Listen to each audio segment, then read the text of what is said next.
Yes, a warm welcome back to Classic Dirt Bike TV, and also welcome to the Scottish Grand National Scramble right here at Drumlanrig Castle.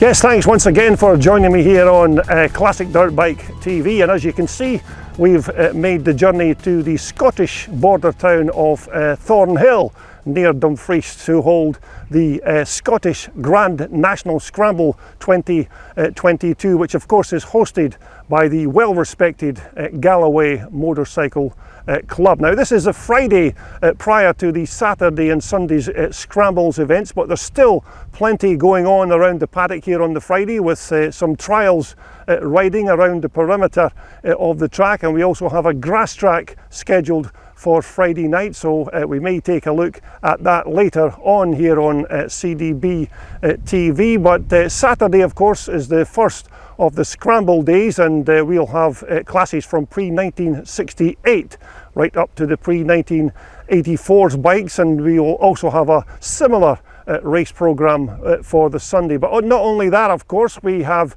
some racing legends turning up here at Drumlanrig Castle, and we have, of course, Brad Lackey, an American motocross legend. Roger DeCosta, of course, is also coming to pay a visit to this event, and of course the Flying Finn himself, Heikki Mikkola, will also be making an appearance. So there's plenty to see and do here at Drumlanrig Castle, and I hope you'll stay with Classic Dirt Bike TV to see everything that went down over the course of those 3 days. But until then, let's take our usual walk around the paddock and take a look at some of those very nice bikes that are soon to take part in this Scottish Grand National Scramble.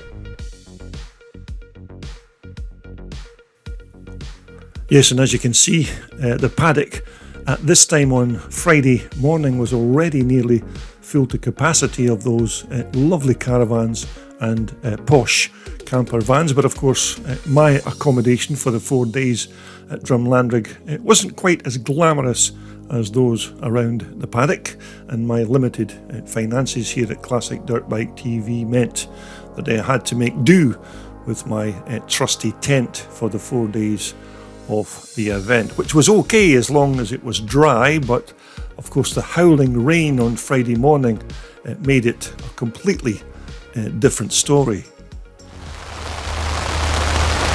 Well, hello again, all my Classic Dirt Bike TV fans. And as you can see, we're taking a look at the exotic side of CDB TV. No posh hotels or bed and breakfast for me. It's the old it's the old canvas for me, and as you can hear, the rain is absolutely bouncing off the top of this tent at the moment, so hopefully I'll not get flooded out before we even get down to any racing. But this, of course, is the glamorous side of Classic Dirt Bike TV. No fancy frills or hotels, just roughing it in the middle of a field in the old canvas. But we'll speak again very soon, and hopefully I won't get flooded out before we get started racing tomorrow. So bye for now. The glamour and glitz of being on the road with Classic Dirt Bike TV. So anyway, let's take a quick look at some of the bikes around the paddock over the course of the Drumlanrig weekend, and let's start with Roy Wells's 480 and 500 Mondas, which is another of those hybrid bikes that are made up from using a chassis from the 81 Maico 490 and either using a 480 or 500 Honda two-stroke motor, of which Roy here has a selection of both a 480 and 500. But these kind of hybrid twin shockers certainly appear to be increasing in popularity each time I visit one of these major vintage race events, and it's mainly because riders want the superb handling of that 81 490 Maico chassis and the smooth raw power of that Honda 480 or 500 motors, and that's why they hang the title Monda on these bikes, but they still qualify as twin shock racers, virtue of the fact that they still have air-cooled motors, drum brakes on the front and the rear, and of course those all-important twin shock suspension units on the rear. And I'm pretty sure that this bike that we're looking at is Roy's 480 machine.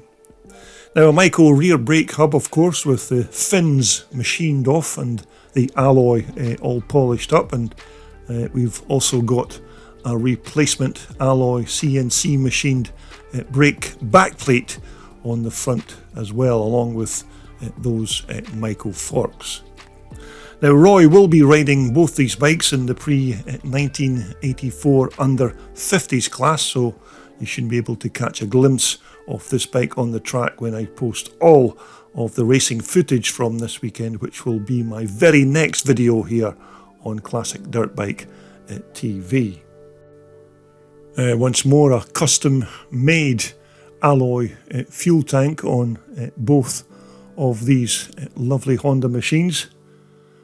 Now, I'm pretty sure that this is the big 500 version of Roy's Mondas with that massive cylinder and replacement alloy airbox, which of course would have been made of plastic on the original Maico back in 1981. Now, the rear swing arm once again is taken from the Maico of that year, but the whole concept of bolting together that magical 81 Maico chassis and the brute power of those Honda two-stroke motors is certainly a match made in heaven, and both of these parts certainly complement one another, but two superb looking machines there. That's Roy Wells's 480 and 500 Mondas.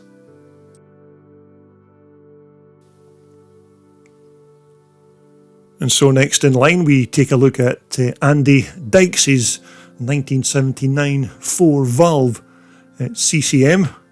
Now, Andy's bike here is not a fully original bike, of course, because it does have a replacement replica frame built by Joe Maxwell Engineering, and some of the other parts and bits and pieces on Andy's bike are also remanufactured parts, but it's still a cracking example of one of these Clues 4-stroke machines. And in terms of their aesthetic looks, I still think that these Clues CCMs are still the best looking British 4-stroke motocrossers ever made. And when Alan Clues took what was basically a standard road-going B50 BSA engine and then tuned it for more power, he turned this 4-stroke motor into a world beater that was without doubt a match for anything that the Japanese were producing at that time. And different brake hubs again from the CCM originals, which is not surprising because the old original CCM parts nowadays are just like gold dust to find, but the CCM chassis and rear swing arm are chrome plated just as they were back in the day. But they certainly seem to always have very comfy seats fitted onto these old CCMs, which you probably needed back in the day for some of those bumpy racetracks that they raced on. But that trademark alloy fuel tank on Andy's bike, which is again probably a remanufactured part, and down the years, these fuel tanks would have been painted in black, red, gold, and often just polished alloy, as in this case here. Now, I'm pretty sure that Andy told me on the day that the front suspension on his CCM was taken from a Suzuki, which is not unusual for a reproduction bike like this, because, as I said, original CCM front forks are almost impossible to find. But nevertheless, this is still a nice looking interpretation of one of those iconic race bikes from the CCM dynasty. And so next up we take a look at a nice trio of KX Kawasaki's belonging to Damien Carter. And Damien brought along these bikes to race here at Drumlanrig, so he's got plenty backup if he has any mechanical issues with any particular machine. Now, I'm pretty sure that this bike that we're looking at here is a 1980 A6 125KX, which is a machine that you don't see every day when you visit these kind of vintage scrambles weekend, but nonetheless a nice looking little bike with Kawasaki's unique Unitrack rear suspension system with that single monoshock back end and almost 11 inches of travel here at the front. But as far as I can remember, these 125s had a 6-speed gearbox, CDI electronic ignition, and a reed valve intake from that McCoo VM carburetor.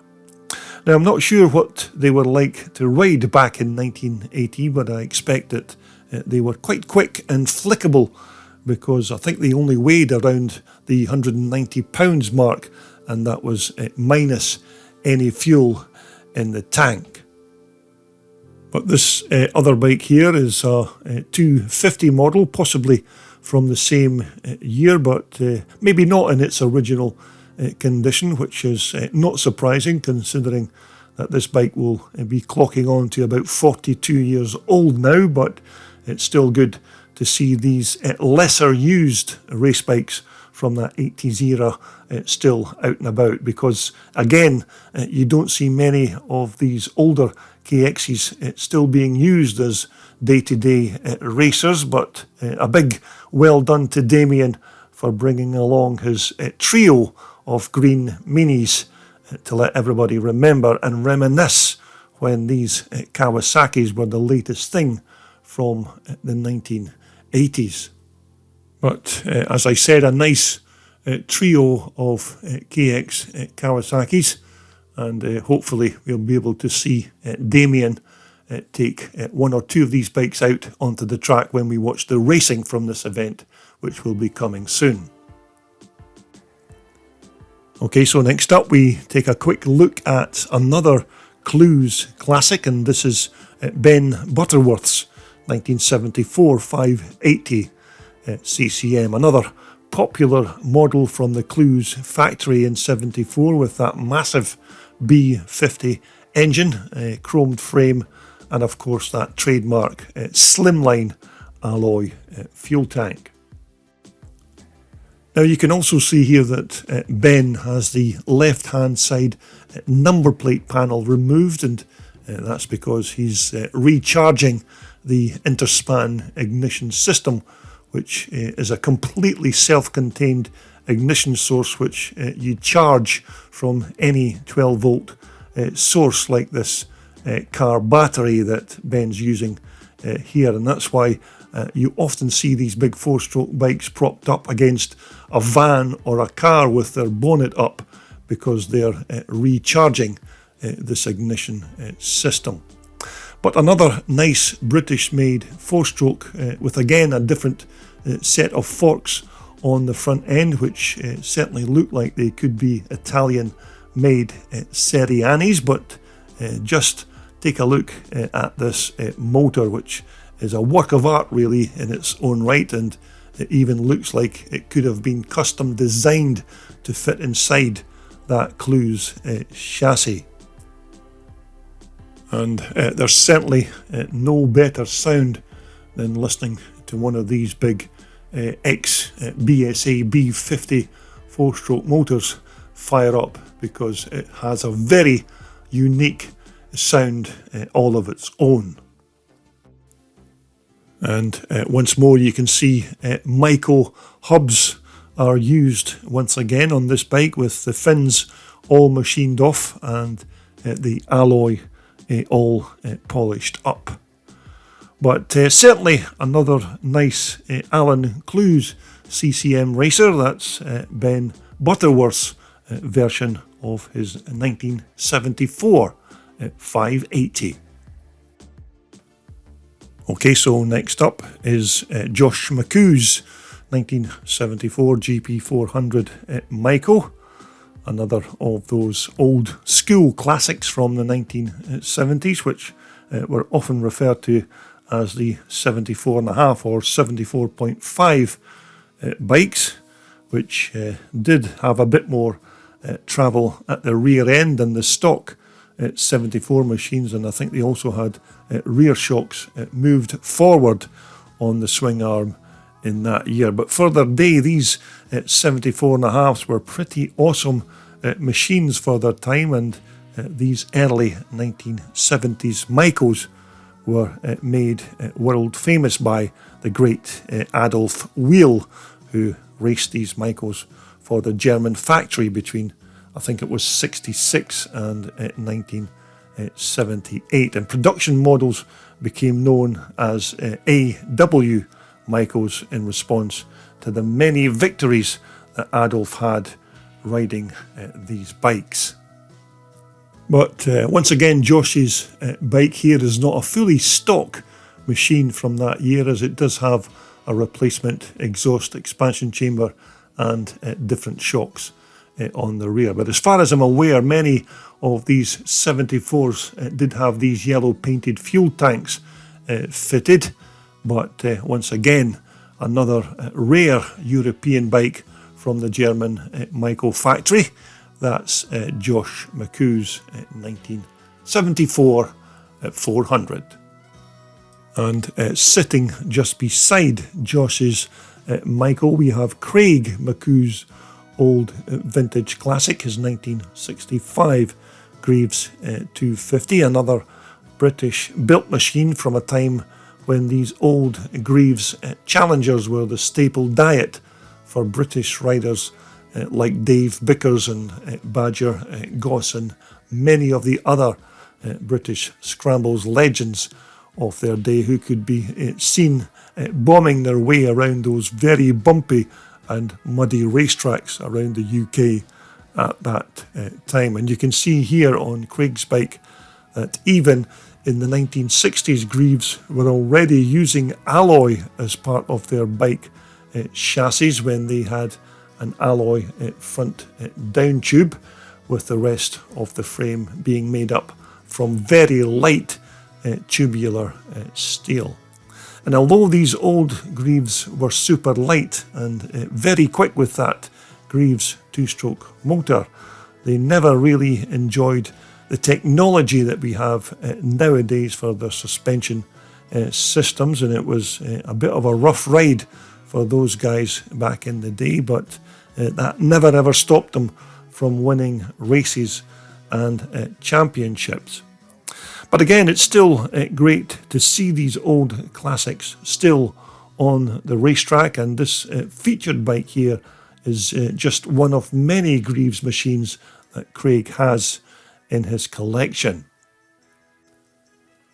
And so as we move through the paddock, next up is Gary White's Honda 250 Red Rocket. Now again, not a stock original example, as Gary's put his own stamp on this bike with some personal touches, with that custom-made racing seat with the Scottish flag near the tail end, and of course an alloy swing arms also been added to replace what would have been an original steel item.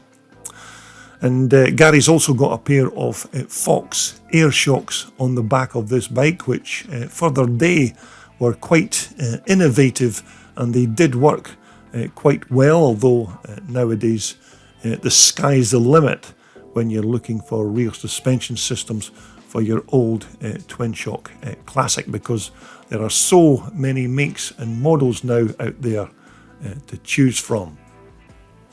And there we have that fantastic red rocket two-stroke motor. And when Honda launched this bike in the late 1970s, they just couldn't make them fast enough. And I don't mean in terms of their speed, I mean produce them in large enough quantities, because it seemed that at that time everybody just wanted and needed one of these superb red rockets.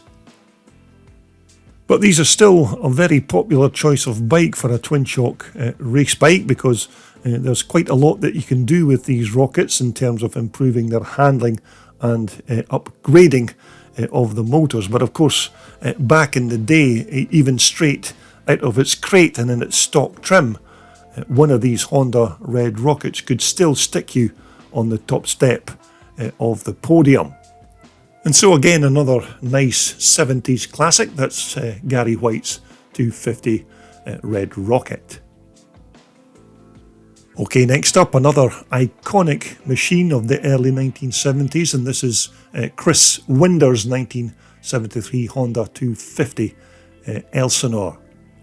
Now, I'm pretty sure you don't need me to tell you what an impact these little Elsinores made to the world of motocross in the early 1970s, and some even say that these 250s and the smaller 125 Elsinores were Honda's very first custom-made off-road motocross machine, because up until then Honda had used frames and engines that were just taken from their road bike range, and then they just stuck knobbly tyres on them and then called them off-road or trail bikes. But every single part on these Elsinores were designed purely for motocross racing, and it's pretty fair to say that Honda got it absolutely spot on first time out.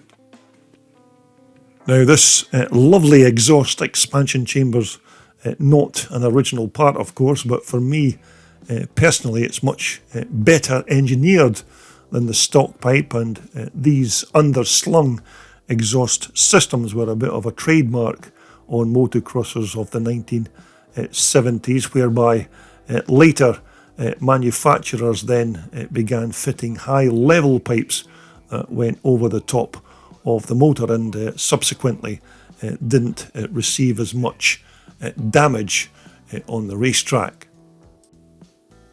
And as you know, Honda named these Elsinores in respect of the big bike race event that was held in and around Lake Elsinore in the USA, where the cream of motorcycle racing took part, and when the likes of Hollywood film star Steve McQueen was also seen riding one of these Elsinores in that epic documentary film On Any Sunday. Sales of these Elsinore bikes then went through the roof. But once again, another iconic little racer, and one that had huge significance in the overall world of motocross racing in the early 1970s. And although Chris's bike here is maybe not an original machine, it's still a very fine example and very quick, as you'll see when you watch the up-and-coming racing videos from this event. So that's a quick look at Chris Winder's 250 Honda Elsinore. Now, you can't have one of these big vintage race events without mentioning Cecil Pearson and his fantastic collection of old Jap-powered scramblers, and this time round I think Cecil brought along at least 7 of these Jap beauties to Drumlanrig, which of course is not all of them, as I'm pretty sure he has about 9 of these bikes in his collection at home in Northern Ireland. But basically these are 1960s Rickman framed chassis with those methanol fueled John Alfred press switch 4-stroke motors to power them. And there are also a couple of bikes in this collection that have custom made frames as well, which were all built by that very talented young engineer Harry Stitt, who will also be riding one of these bikes in the pre-1968 Unlimited class over the course of the weekend. Now, not only does Cecil have all of the bikes, he also has his team of riders who race them, so look out for the likes of James Thompson, Adrian Lappin, John Griffiths and Harry Stitt, and of course not forgetting Cecil himself, who will all be racing these very unique machines. Now, this number 44 bike is one of those Harry Stitt framed machines, but don't let the antiquated appearance of these Jap scramblers fool you, because although these Jap power plants are now heading towards 92 years old, these are still seriously quick machines, as you're about to witness if you check out the racing from this event. But a very unique collection of bikes there. That's Cecil Pearson's Jap Scramblers. And so next up, it's another Irishman's bike, and this 1981 490 Maico belongs to the legendary Willy Burgess. Now, once again, it's another of those upgraded Maico bikes with a custom-made alloy fuel tank and upgraded shocks on the rear. But again, an absolute rocket ship of a bike, and well suited to Willy's aggressive riding style on the track. And you can see Willy racing this bike in the pre-1984 over 50s class when you watch the racing from this Drumlanrig weekend, which I'll be posting shortly. But again, that monster of a motor, the 490 reed valve two-stroke engine, which when slotted into this 81 Maico chassis is a pretty potent package, especially when you get talented riders like Willy in the saddle. And that's why many riders down the years still regard these 81 Mega 2 Maicos as still being the very best open class twin shock bike ever made. Now, normally, of course, it would have been a plastic fuel tank on these 81 Maicos, but instead a lovely custom-made alloy fuel tanks being manufactured for Willy's machine, complete, of course, with its blue-themed graphics as well. Now, the bike's rear shocks are your Dutch-made Reiger piggyback units, and these did have a decent reputation for their quality and their operation, and naturally you could custom tune them as well to the rider's weight and his riding style. And again, these are all fully rebuildable for repair and servicing. Now, I'm not entirely sure as to why this machine is called a Maico 490. Maybe that's a bit of a satirical statement, saying that it may go or it may not, which I'm sure that a lot of Maico owners could relate to. But these are not bad bikes, these Maicos. You just have to know how to set them up and get them right and ready for racing to get the very best from them. But again, another lovely looking twin shock racer. That's Willy Burgess's 1981 490 Maico. Now, as the rain began to thunder down on the Friday, I had to then confine my filming to the marquee, where I spotted this nice Lito 500 of Peter Hollinshead's, which is from 1961 and is a replica of the very few Litos that were actually built during the early 1960s. But just look at the motor on this thing. It's an absolute monster with that huge barrel and you can also see the alloy airbox at the rear there with the motor's oil tank just underneath it. Now, an AMAL monoblock carburetor supplies the fuel, and the ignition magneto is situated just underneath it. But this big bike is certainly a thing of beauty, and this is actually the second time that I've bumped into this machine, as I did come across it at the Telford Classic Dirt Bike Show earlier in the year. But the works machines of these Litos were all raced back in the day by the great Sten London, and these Litos with their Albin engines are said to be among some of the rarest motocross machines ever made, because so few were ever constructed.